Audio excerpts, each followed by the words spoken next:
I think in pediatrics, one of the things that sets us apart is that we're taking care of an entire family, and it's not just the patients themselves. It's not just me as a doctor and the children as the patients. It's all of us together deciding what's best and how we can help this kid reach their goals.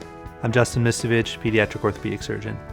My practice comprises of pediatric sports medicine, arthroscopy, cartilage preservation, and also pediatric spinal deformity, including early onset scoliosis and thoracic insufficiency syndrome. And of course, all of us cover pediatric trauma and all the general components of pediatric orthopedics.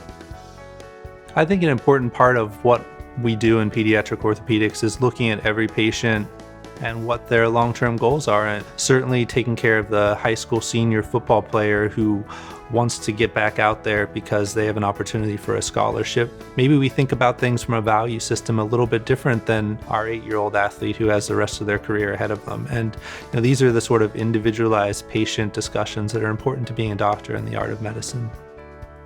At Rainbow, there's a very individualized patient, family, physician relationship, but then we have this giant army of resources behind us. So we're able to really tailor multidisciplinary, custom approaches to all of the most complicated patients that the world can throw at us.